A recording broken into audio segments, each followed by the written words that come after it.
most people don't know, taught a class here. And he would bring Al Gore, he and Al Gore were good friends, so they would come, every 2 or 3 weeks they would come and hold classes here. But John Lewis is a product of this school. It was from here that he did the sit-ins with Diane Nash and some of them, he was right there with Martin Luther King, so he was on last night, up in age. But he ran into problems with his constituents. I'm making a point of what I just made. And his people basically said, we see you up there in Congress, you voting for all of this stuff. What happened to you? You're not the same John Lewis of the 60s. What happened? Oh, you're in Congress now, you can't identify with us anymore? He said, let me just make this plain. I have to make concessions on some things with my colleagues, because if I don't, when my day comes, I can't get their support. That's within the system. That's how the system operates. That's why some people say forget the system, because if you go, this is what you have to deal with. Again, I'm repeating, anybody. But black people get upset because they're tired of waiting, and when they see that, it is offensive to them. Sometimes these people are sell out, sometimes they are not. But that's just the reality of how politics operates. But because we're sitting here looking and hoping and wanting you to do something, you can only do so much within that system. We're still having that conversation today. It started toward the last 2 years of Obama's presidency. What did he do for the black community? Because he found himself in that position. As any president, but again, it's bigger for the black man because we look at you as a Messiah, we look at you to make things happen, to be a mover and a shaker. And when it's not forthcoming, then we have all kinds of things to say negative about you. So that's the reality of the American political system. And so we're going to run across some leaders that saw this a long time ago and say, away with the system, let's leave here, let's go back to Africa. Let's go to the islands. Let's establish our own. Some say even just give us our own in America. What's his name got in trouble? What's his name, Garvey? He sat down at the table with the KKK. And black America was upset. But he went to the table and said, you know what? I'm paraphrasing. As they say in the church, I'm making it plain. You don't like me, I don't like you. Let's see what we can do. How? What? That's what he was doing. But he got a lot of flack. Let's get on the same, let's see how we can help each other.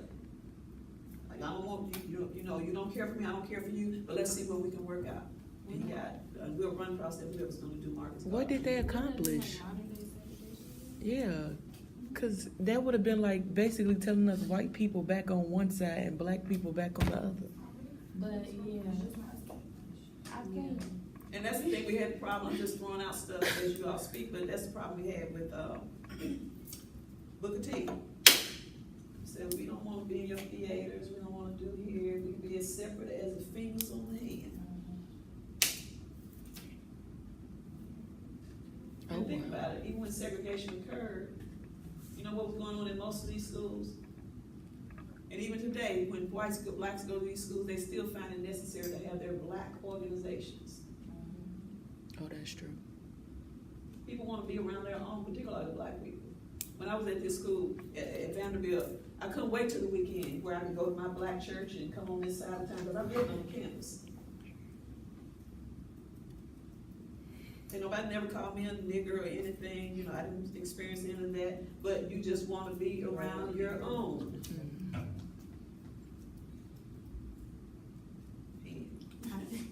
I think, I have a couple of points to make. It's like, when you think about MLK's Birmingham jail speech and he talks about just versus unjust laws, a lot of leaders back then and a lot of black people were educated, and it's what I was saying earlier about the miseducation of the black community, where we don't want to be informed anymore, especially our generation has a lack of drive to be informed on what's going on. And for example, whoever you said that went in front of the KKK, it's like MLK did several of those type of things. A lot of leaders went into the white man's face to address issues, and now they get bashed for doing stuff like that. But I think it's really because of the miseducation of the community. How else are we gonna change things if we don't confront the issue head on? And so with that, it's just, I think we have to become first more educated on everything that's going on around us in order to really progress in the community. Okay. I kind of agree with what you're saying, that going to like sit at the table, you know, with the people is like the best way to solve it. But for how many times do we have to go sit at the table in order for nothing to happen? So like, I understand what you're saying, like the miseducation, but if we following the same techniques as Martin Luther King and everyone else, and it hasn't gotten us anywhere so far, like what are we supposed to do different? And then I also got another comment, is because I'm from Chicago, so although And what does that mean? no, because look, so but and to just like, you know, like to kind of put it back on leadership a little bit, although he isn't an African American person, a strong leader in Chicago is Father Flagger, but I just don't know if he is, like, I feel like black people put him up high, but I think that he is amazing, and his goals are towards to like get the black people where they need to be. But sometimes I question, like, are people really gonna like follow? Are people really gonna follow because, you know, he's not black? Like, it's like he's a white man, but he fighting for, you know, the empowerment of black people. But is it different having a white man as the face of the leadership for black people versus having It's a black politics question, and her name is Carol Swain. I heard Carol Swain. She's a professor. I haven't. At Vanderbilt. I know her from religious circles, but I know her. But she makes an argument, it's a valid argument. And because of what we're talking about, let's go back to the political side for a minute. And it's a valid argument. But she's saying, instead of putting all your eggs in one basket, yes, you can put black people there, but if you're just 2 or 3 blacks, what 2 or 3 blacks gonna do with 535 people in Congress?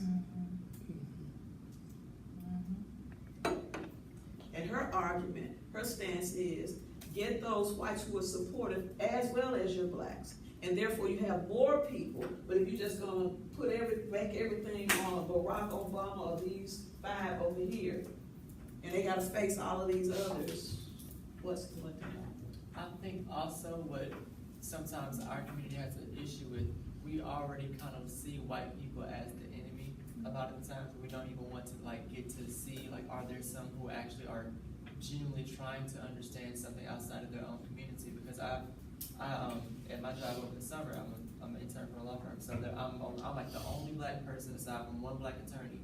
And it's all white people, and they're all, for the most part, they seem kind of progressive, but there are like a few of them who are like, they would like come to me and ask me different questions about race and things like that, because they were like, well, you're like, I know where you want to go in life, and like, I know, you know, there are certain things that you can tell me, so like, what are some things that I can like get to know about your life so that I myself can be a little bit more cognizant of certain things that goes on.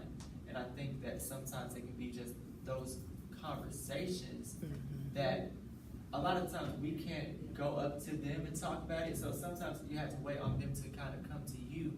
But I don't know, maybe it's just, that's how it has to be. I don't know.